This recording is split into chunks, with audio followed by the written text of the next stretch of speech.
Hello friends, नमस्कार, good morning. आप सभी का आपके अपने channel triple C by first पर बहुत बहुत स्वागत है। तो आज इस क्लास में 28 मोस्ट इंपॉर्टेंट प्रश्न डिस्कस करेंगे और ये सभी प्रश्न आपके एग्जाम के लिए काफ़ी इंपॉर्टेंट हैं। सो आप सभी इस क्लास को लास्ट तक जरूर देखें। तो आइए स्टार्ट करते हैं। जो भी बच्चे क्लास में आ चुके हैं आप सभी एक बार शेयर कर दो ताकि और भी बच्चे और भी साथी इस क्लास को ज्वाइन कर पाएँ। तो आज का सबसे पहला प्रश्न आप सभी के सामने है और यहाँ पर आपको बताना है रेलवे मंत्रालय के द्वारा ऐप के माध्यम से अनरिजर्व्ड टिकटिंग सिस्टम यूटीएस में लॉन्च किया गया था। मीन्स कब लॉन्च किया गया था? 2019 में, 2014 में, 2018 में या फिर नन ऑफ दीज। तो यूटीएस को कब लॉन्च किया गया था, जिसका मतलब होता है अनरिजर्व्ड टिकटिंग सिस्टम। ठीक है, यहाँ पर आपका करेक्ट जवाब क्या है? 2014 में इसे लॉन्च किया गया था। ऑप्शन हमारा हो जाएगा वी करेक्ट। कौन सा सॉफ्टवेयर आपको वेब पर उपलब्ध जानकारी को एक्सेस करने में मदद करता है? यहां पे सही जवाब करना है सभी बच्चों को। क्या होगा राइट आंसर?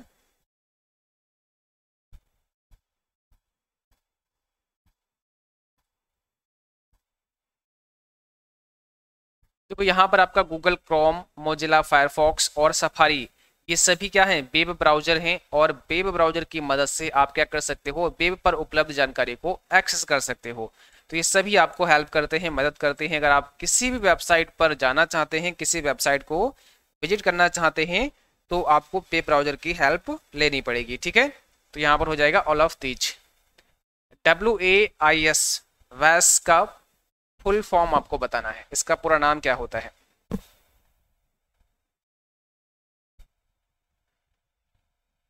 तो इसका मतलब होता है wide area information servers. Option पहला करेक्ट है यहाँ पर, wide area information servers. Internet वास्तविक रूप में डैश द्वारा विकसित हुआ है। इंटरनेट वास्तविक रूप से डैश द्वारा विकसित हुआ था। किसके द्वारा विकसित हुआ था? एक कारपोरेशन के द्वारा, कंप्यूटर हैकर के द्वारा, रक्षा विभाग द्वारा या मिशिगन विश्वविद्यालय के द्वारा? तो आपको पता है इंटरनेट किसके द्वारा डेवलप हुआ था? रक्षा विभाग द्वारा, है ना। डिफेंस डिपार्टमेंट भी आप बोल सकते हैं। डिफेंस डिपार्टमेंट के ARPA नाम की एक संस्था, यानी कि ARPA नेट जिसका नाम रखा गया, सबसे पहला जो नेटवर्क बनाया गया उसका नाम था ARPA नेट, है ना। तो ये advance research project agency network कहलाया, जो कि डिफेंस विभाग की ARPA नाम के एक संस्थान ने डेवलप किया था। ये भी आपको ध्यान रखना है। ठीक है, गूगल अर्थ के द्वारा सैटेलाइट इमेजरी, मैप एवं अन्य लोकेशन को देखा जा सकता है। ट्रू है कि फॉल्स?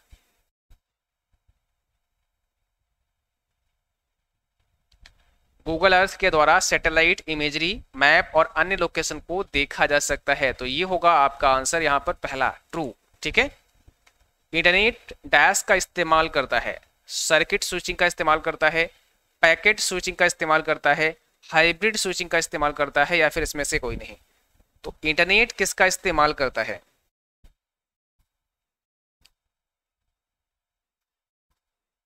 तो ये ध्यान रहे आप सभी को, पैकेट स्विचिंग का इस्तेमाल करता है। इंटरनेट पैकेट स्विचिंग का इस्तेमाल करता है। वेबसाइट का प्रथम पेज माना जाता है। अब आपको बताना है वेबसाइट का जो प्रथम पेज है वो आप किसे मानते हैं? मेन पेज को मानते हैं, या होम पेज को मानते हैं, या फिर बोथ ए एंड बी, या फिर none of the above? Answer बताइएगा। क्वेश्चन नंबर 9 आप सभी के सामने है। और जो भी बच्चे क्लास में हैं आप सभी क्लास को शेयर करो, और अगर अभी तक आपने लाइक नहीं किया है तो आप सभी लाइक भी करो, है ना। और जिन बच्चों ने चैनल को सब्सक्राइब नहीं किया है तो आप सभी सब्सक्राइब करके बेल आइकन भी ऑन कर लेना, ताकि नोटिफिकेशन भी आप सभी को मिलते रहे। तो जो वेबसाइट का पहला पेज होता है, प्रथम पेज होता है, उसे होम पेज के नाम से जाना जाता है। होम पेज का मतलब वो पेज जब आप फर्स्ट टाइम किसी वेबसाइट पर जाते हैं और पहली बार में जो पेज आपको दिखाई देता है वो आपका होम पेज कहलाता है। बाकी जितने भी पेज होंगे उस होम पेज पर उसके लिंक आपको मिलेंगे, जहां से आप दूसरे पेज पर जा सकते हैं। इंटरनेट का जनक माना जाता है। मींस इंटरनेट का जनक या इंटरनेट का पितामह किसे माना जाता है? आंसर बताइएगा, इसमें कौन सा सही जवाब हो जाएगा? इंटरनेट का जनक किसे माना जाता है?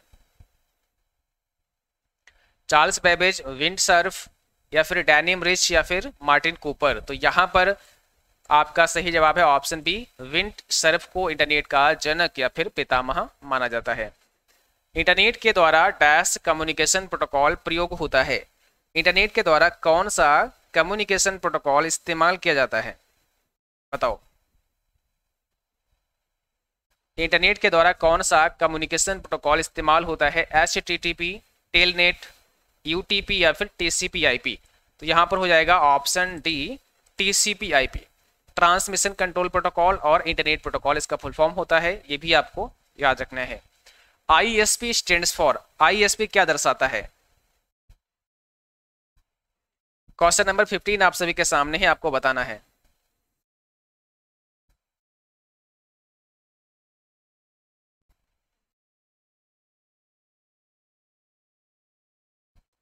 तो यहां पर आपका सही जवाब हो जाएगा option C, internet service provider. इसका मतलब होता है इंटरनेट सर्विस प्रोवाइडर। जो इंटरनेट की सर्विस प्रोवाइड करते हैं उन्हें ISP कहा जाता है। इंटरनेट सर्विस प्रोवाइडर आपका सही जवाब है। इंटरनेट से कनेक्ट प्रत्येक कंप्यूटर क्या कहलाता है? इंटरनेट से कनेक्ट प्रत्येक कंप्यूटर क्या कहलाता है, आप सभी को बताना है।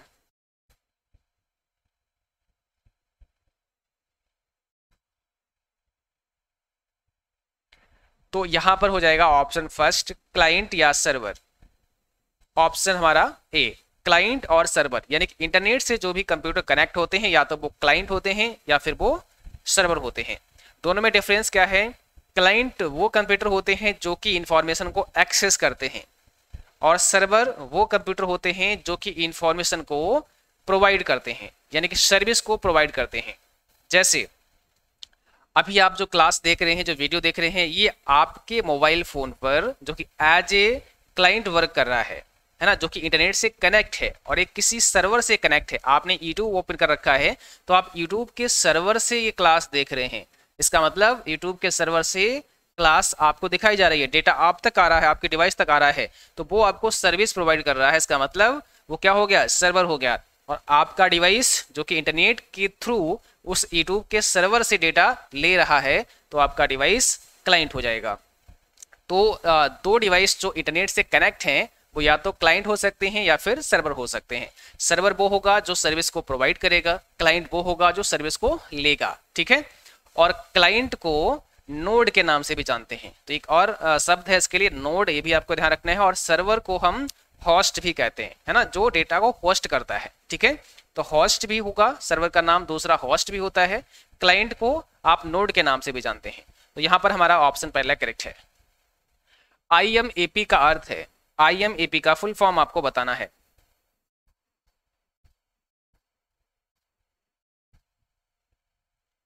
IMAP का फुल फॉर्म क्या होता है? Option number B, internet message access protocol इसका फुल फॉर्म होता है। इंटरनेट मैसेज एक्सेस प्रोटोकॉल इसका पूरा नाम होता है, आप सभी को ध्यान रखना है। इनमें से कौन इंटरनेट सुरक्षा से संबंधित है? कौन इंटरनेट सुरक्षा से संबंधित है?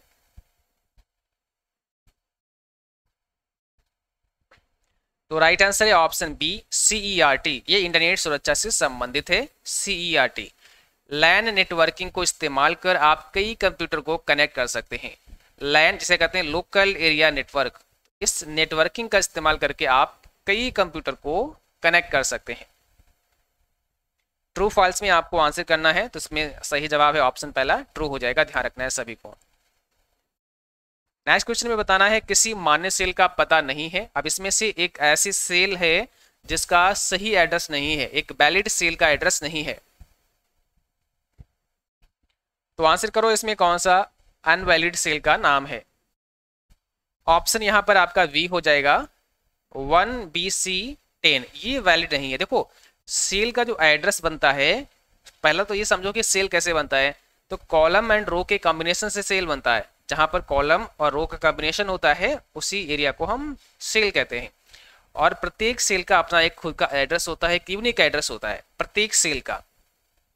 तो सेल का जो एड्रेस बनता है, सबसे पहले कॉलम का लेटर होता है कि कौन सा कॉलम है, और रो नंबर कौन सा है। जैसे यहाँ पर देखो A190 दिया गया है, इसका मतलब है कि पहला कॉलम आपके कैल्क में जो पहला कॉलम होगा ए वाला, उस कॉलम के अंदर 190 नंबर की रो है जहां पर कोई डेटा लिखा गया है, तो ये बता रहा है या वो सेल का एड्रेस बता रहा है। ऐसे ही आप देखोगे 1B, तो यहाँ पे देखो 1 पहले आ गया, यानी कि यहाँ पर रो नंबर पहले आ गया, फिर VC आ गया और फिर 10 आ गया, तो ये गलत हो गया क्योंकि कॉलम का लेटर पहले होता है, रो नंबर बाद में होता है। ठीक है, तो कॉलम लेटर पहले, जैसे यहाँ पर देखो HH77 एक वैलिड पता है क्योंकि यहाँ पर पहले कॉलम लेटर दिया गया है। तो ऐसे करके जहां पहले कॉलम लेटर होगा वहां पर तो ठीक है, अदरवाइज अगर नंबर दिया है तो गलत हो जाएगा। ठीक है, आगे बढ़ते हैं। क्वेश्चन देखिएगा, RPA का अर्थ होता है, RPA का फुल फॉर्म क्या होता है बताओ। तो यहाँ पे क्या हो जाएगा, रोबोटिक प्रोसेस ऑटोमेशन होता है। ये भी काफी इंपॉर्टेंट क्वेश्चन है, एग्जाम में कई बार पूछा गया प्रश्न है। RPA का मतलब है robotic process automation. SMTP protocol का पोर्ट नंबर है, SMTP का पोर्ट नंबर आपको बताना है। इसका मतलब होता है सिंपल मेल ट्रांसफर प्रोटोकॉल। तो इसका पोर्ट नंबर क्या है,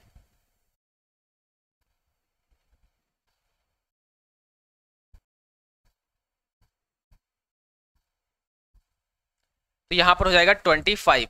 SMTP का मतलब है सिंपल मेल ट्रांसफर प्रोटोकॉल, जिसका पोर्ट नंबर होता है 25।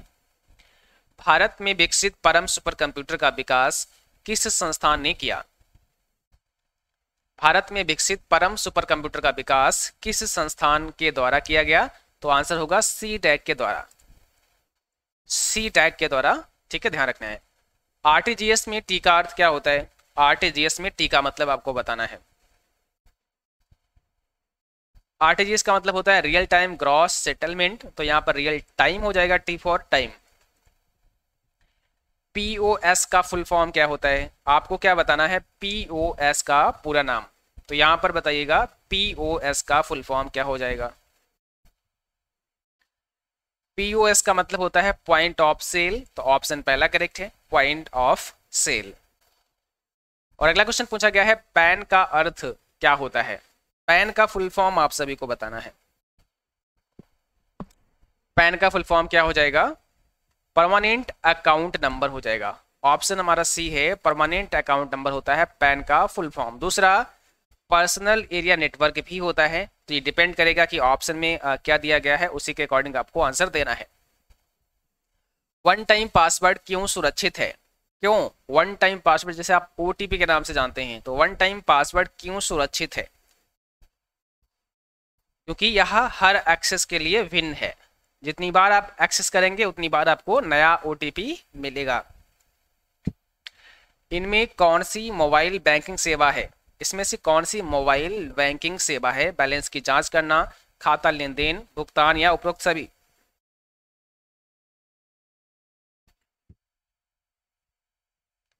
ऑप्शन नंबर D आपका यहाँ पे राइट है, उपरोक्त सभी। ठीक है, और आज की क्लास बस यहीं तक थी। आई होप आप सबको क्लास पसंद आई होगी, और जिन बच्चों का आज एग्जाम है आप सभी को हमारी तरफ से best of luck, all the best. और जो भी क्वेश्चन आप सभी को याद रहे आप हमें जरूर भेजें। प्रश्न आप हमें व्हाट्सअप कर सकते हैं या फिर मेल कर सकते हैं। इसके अलावा आप हम चाहें तो कमेंट बॉक्स में भी अपने प्रश्न लिख सकते हैं, या फिर हमें इंस्टाग्राम और फेसबुक पर भी अपने प्रश्न भेज सकते हैं। तो आज के लिए बस इतना ही, मिलेंगे नेक्स्ट क्लास में, तब तक के लिए बाय बाय।